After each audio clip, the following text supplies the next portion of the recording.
Hello, this is Dr. Mike, and we are just starting week three. Amazing how quickly our time passes, and we move through things, and we're on something else. I just did something really distinctive this past week. I finished probably the last class that I'll ever take. It's my final course in my PhD for history, and so I'll be working on my dissertation course. But I have been in school literally almost 50 years and taking classes by the hundreds.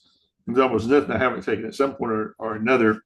And so I'm really excited about that to be moving on and finally retiring as a student.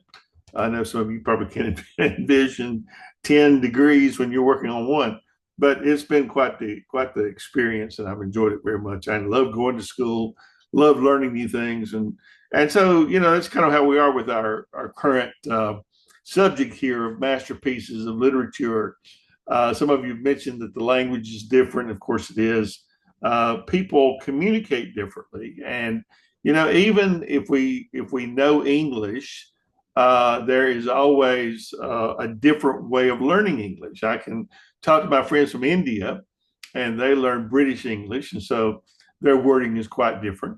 And then I can talk to someone from Africa, someone from the Philippines, all those things, and we realize how different just one language is. Of course, then those of us who are from the South, my Filipino friends always say, "Well, you don't speak English, you speak Southern, you speak something else." They could never understand the statements like "shake a leg" or "hit the road," what that had to do with speeding up and get moving and get going. And so it's always a lot of fun to be around folks and listen to the cute things that they say. And that's one of the things I really hate when I'm helping someone learn a new language, is that they lose all those little cute inflections that make us smile and that we enjoy. So, this week with Shakespeare was very different from last week with Chaucer. Chaucer was the bridge language from English. And you remember that there was no English language prior to about 1100. And so Chaucer's about 1200. So he is in that bridge to the what I call the King James English, basically, which is what Shakespeare used. I say that because I pastored for 20 years and used the King James Bible. And the more familiar you are with it, the better you understand, of course. And that's the issue with learning this language with Shakespeare, is that you're not accustomed to the wording and all those things. But then there's some very rich terminologies, from great meanings that we can glean from it, and I'm sure you have with A Midsummer Night's Dream. For us, probably it's not one of the more well-known of Shakespeare's writings, but it is one of the great ones. And we have some others. I think I mentioned to you last week about the idea of how history is affected by people like Shakespeare.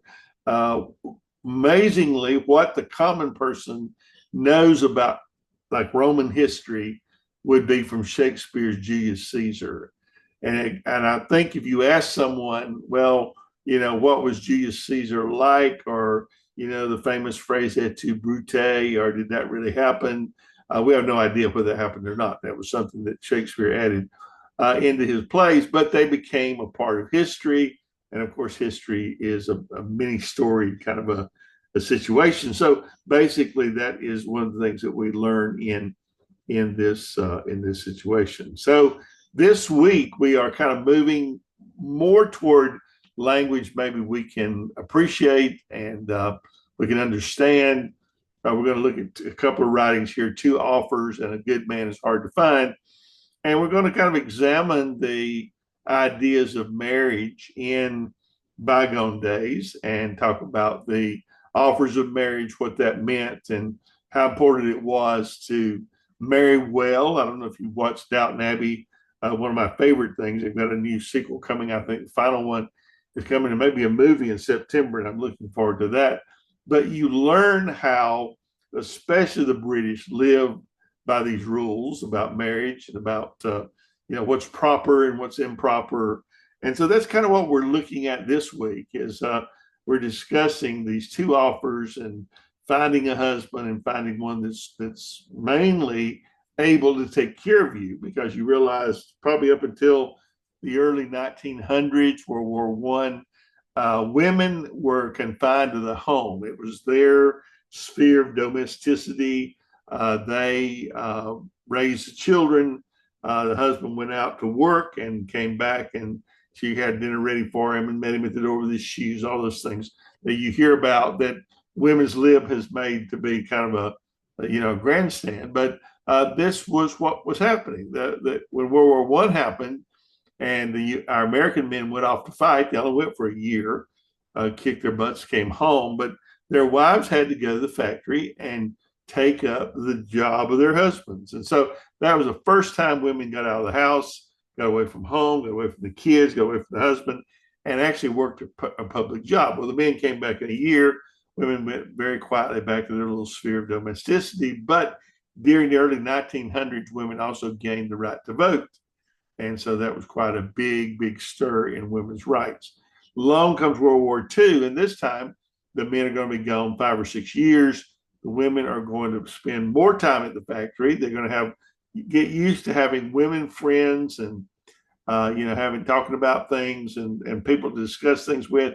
And so when they announced that the husbands were coming back, of course they wanted their husbands to come back, but they didn't really want to give up the job then. They had gotten used to the money, gotten used to the prestige of having friends and all those things that we don't think about. And so that's why President Truman started the GI Bill and allowed the men to go to school so the women wouldn't be quite forced out of their jobs. Some of them were, but also some women went to college because of this.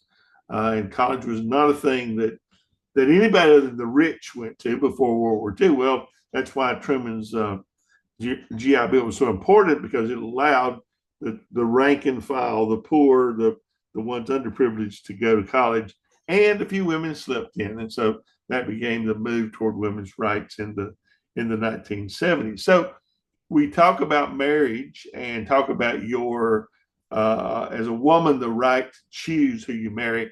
In so many ways, that is a distinctively American thing. Women did not particularly get to choose who they married. They married for position, they married for money, they married for power, and they did not often marry for love. So keep that in mind as you look at these. And we talk about the two offers, and a good man's hard to find. These were not marriages necessarily built on love, but built on privilege and one on poverty.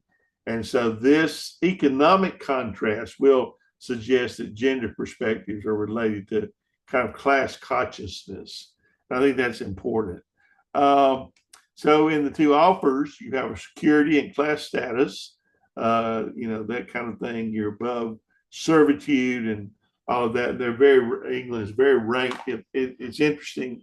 As I said, I watched Downton Abbey, but if there is a problem, if you're a butler and you have to leave your position, it's not like you can go down and do a lesser station, because it is almost like the stamp on you for life that this is what you have trained for, this is all you're good for, and that's what you're going to do if you're going to stay in our employ. So hopefully that will give you some kind of concept of what we're thinking about. So as you write this week, I will try to get your papers done as expeditiously as possible. I do that for a reason, because I want you to get the feedback, and I want you to incorporate that into each week's paper. In 6 weeks, we'll write at least 6 papers, and it will help you to learn and grow. And so, let's go forward with that. If you have any questions, I'm more than happy to talk to you about those. You can text me, email me, smoke signals, whatever you need. But I'm hoping you're enjoying what we're doing. Don't forget to read the materials. That is the main thing, is to always do that, because it's so vitally important that you get the gist of what we are talking about. Okay, guys, we'll see you next week. Let's keep moving forward. And if I can help you, please let me know. Thank you.